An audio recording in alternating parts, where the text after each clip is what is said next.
Hi friends, welcome to Madras விருந்து. இன்றைக்கி நம்ம ரொம்பவே டிஃப்ரெண்ட்டான ஒரு ரெசிபி தான் பார்க்க போகிறோம். வரப்போகிற சம்மருக்கான ரொம்பவே ஸ்பெஷலான ரெசிபி இது. ஜவ்வரிசி தேங்காய் பால் ரெசிபி தான் இது. ஆல்ரெடி நம்ம மெட்ராஸ் விருந்து சேனலில் இந்த ரெசிபி அப்லோட் பண்ணியிருப்போம். 50 லட்சத்துக்கும் அதிகமான வியூவர்ஸ் பார்த்துருக்காங்க. ஆக்சுவலி அது வந்து வைரல் வீடியோ.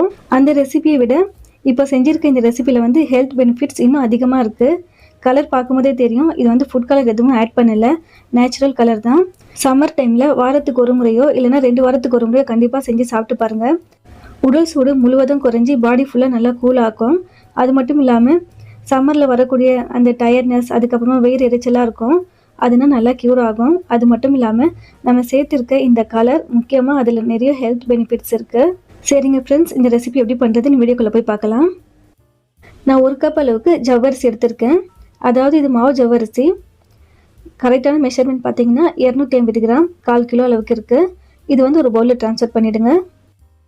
இது கூட தண்ணீர் சேர்த்து 2 முறை சுத்தமாக வாஷ் பண்ணிக்கோங்க. வாஷ் பண்ணிவிட்டு தண்ணி முழுவதும் வடிகட்டிடுங்க. இப்போ இது கூட 1/4 ஸ்பூன் அளவுக்கு உப்பு சேர்த்து அந்த உப்பு ஜவ்வரிசி முழுவதும் படுற மாதிரி மிக்ஸ் பண்ணி விட்டுக்கோங்க.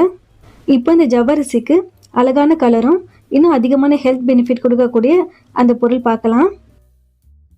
அந்த அழகான கலர் கொடுக்கக்கூடிய ஃப்ளவர் இது தான். அதாவது சங்குப்பூ சொல்லுவாங்க. இங்கிலீஷில் பட்டர்ஃப்ளை ஃபீ ஃப்ளவர் சொல்லுவாங்க, ப்ளூ ஃபீ ஃப்ளவர்னு சொல்லுவாங்க. மல்லிப்பூ ரோஜாப்பூக்கு இருக்க வாசம் மாதிரி இந்த ஃப்ளவருக்கு எந்த வாசமும் இல்லை. ஆனால் பார்க்குறதுக்கு பாருங்கள், ரொம்பவே பியூட்டிஃபுல்லாக இருக்குது. இந்த பூ அழகானது மட்டும் இல்லை, ரொம்பவே ஹெல்த் பெனிஃபிட் இருக்குது. இந்த சங்குப்பூ ஆன்லைனில் சேல் பண்ணிட்டு இருக்காங்க. ஃப்ளிப்கார்ட், அமேசானில் இருக்குது. லிங்க் வேணும்னா நான் டிஸ்கிரிப்ஷனில் கொடுக்குறேன். இந்த சங்குப்பூ ரொம்ப ஹெல்த் பெனிஃபிட்டாக இருக்கனால டீ போட்டும் குடிக்கிறாங்க. ஸோ இதில் என்னென்ன ஹெல்த் பெனிஃபிட் இருக்குதுன்னு நான் வீடியோ நடுவில் சொல்கிறேன். ஒரு பாத்திரத்தில் 2 கப் அளவுக்கு தண்ணீர் சேர்த்து அதில் இந்த பூ எல்லாமே சேர்த்துக்காங்க. ஃப்ளவர் சேர்த்து இந்த தண்ணியை கொதிக்க வைக்கும்போது பார்த்தீங்கன்னா அந்த பூவில் இருக்க கலர் முழுவதுமே அந்த தண்ணிக்கு வந்துடும். அந்த ஃப்ளவர் பார்த்தீங்கன்னா அந்த கலர் ஃபுல்லாக போயிட்டு ஒயிட் கலரில் மாறிடும். அந்த தண்ணி எடுத்து காமிக்கிறேன் பாருங்கள், எந்த அளவுக்கு நல்லா ப்ளூ கலரில் இருக்குது. பார்க்குறதுக்கே ரொம்ப அழகான ஒரு கலரில் இருக்குது பாருங்கள். ஃப்ரெஷ்ஷான ஃப்ளவர் உங்களுக்கு கிடைக்கலன்னா ட்ரை ஃப்ளவரும் பயன்படுத்திக்கோங்க. சேம் இந்த கலர் வருது. எனக்கு ஃப்ரெஷ் ஃப்ளவர் ஃபஸ்ட்டு கிடைக்கல. நான் ட்ரை ஃப்ளவர் வாங்கி தான் ட்ரை பண்ணி பார்த்தேன். அந்த ட்ரை ஃப்ளவர்லேயும் எனக்கு கலர் கிடைச்சது. ஏன்னா ஒரு ரெசிபி ஷூட் பண்ணுறதுக்கு முன்னாடி நான் டெமோ பார்ப்பேன். அந்த டெமோ ரெசிபிக்கு நான் யூஸ் பண்ணேன். சேம் கலர் எனக்கு வந்தது. ஃப்ளவரில் இருந்த கலர் முழுவதுமே தண்ணிக்கு வந்துருச்சு. இப்போ ஸ்டவ் ஆஃப் பண்ணிவிட்டு வடிகட்டிடுங்க. இப்போ இந்த ஃப்ளவர் தண்ணியை ஜவ்வரிசியில் சேர்த்துக்கோங்க. சூடான தண்ணி சேர்த்து தான் ஜவ்வரிசி ஊற வைக்கணும். நீங்கள் தண்ணியில் ஃப்ளவர் சேர்த்தாலும் சரி, சேர்க்காமல் இருந்தாலும் சரி, ஊற வைக்கும் போது சூடான தண்ணியில் தான் ஜவ்வரிசி ஊற வைக்கணும். ஜவ்வரிசி குறைஞ்சபட்சம் 2 மணி நேரம் ஊற வைக்கணும். அதிகபட்சம் பார்த்தீங்கன்னா 3 மணி நேரம் வரைக்கும் ஊற வைக்கணும். ஜவ்வரிசி ஊற வைக்கிறதுக்கு தண்ணி எந்த அளவுக்கு சேர்க்கணும்னா ஜவ்வரிசியை விட 1/4 மடங்கு தண்ணி அதிகமாக இருக்கணும். அவ்வளோதான், தண்ணி சேர்த்தாச்சு. ஒரு மூடி போட்டு வச்சுடுங்க. 2லேருந்து 3 மணி நேரம் வரைக்கும் ஊறட்டும். இப்போ ஜவ்வரிசிக்கு உள்ளே கொடுக்கறதுக்கு பூரணம் ரெடி பண்ணிக்கலாம். தேங்காய் சர்க்கரை பூரணம் தான் ரெடி பண்ண போகிறேன். 1/2 மூடி அளவுக்கு தேங்காய் எடுத்து சின்ன சின்னதாக கட் பண்ணி மிக்ஸி ஜாரில் சேர்த்துக்கோங்க. வாசத்துக்கு 3 ஏலக்காய் சேர்த்துக்கோங்க. பல்ஸ் மோடில் 2-3 சுற்று விட்டு எடுத்திங்கன்னா துருவுன தேங்காய் பூ மாதிரி கிடைக்கும். இப்போ இது ஒரு பவுலில் ட்ரான்ஸ்ஃபர் பண்ணிவிடுங்க. இது கூட 1/4 கப் அளவுக்கு சர்க்கரை சேர்த்துக்கோங்க.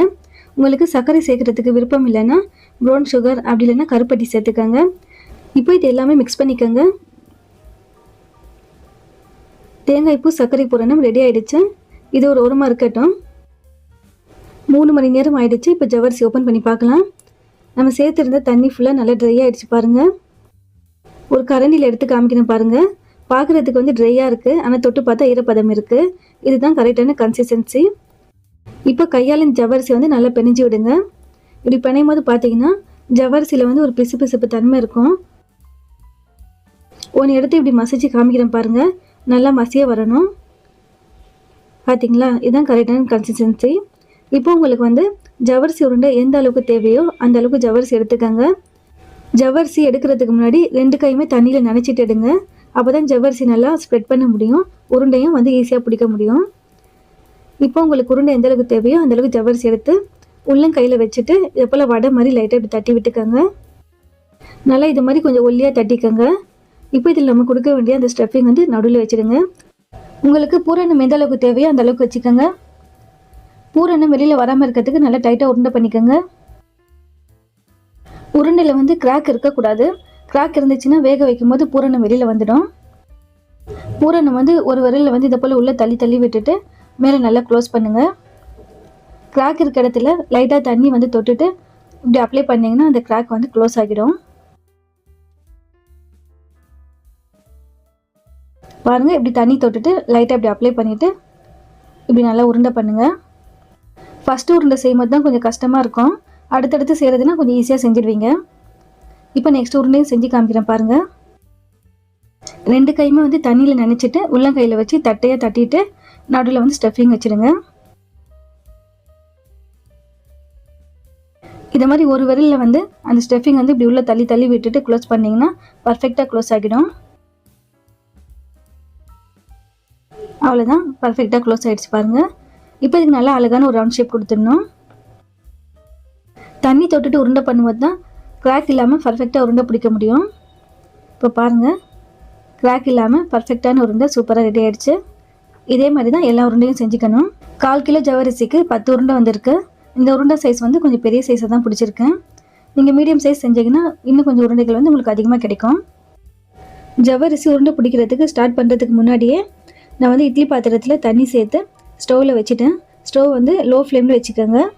ஏன்னா சூடான பாத்திரத்தில் தான் ஜவ்வரிசி உருண்டை வந்து சேர்க்கணும்.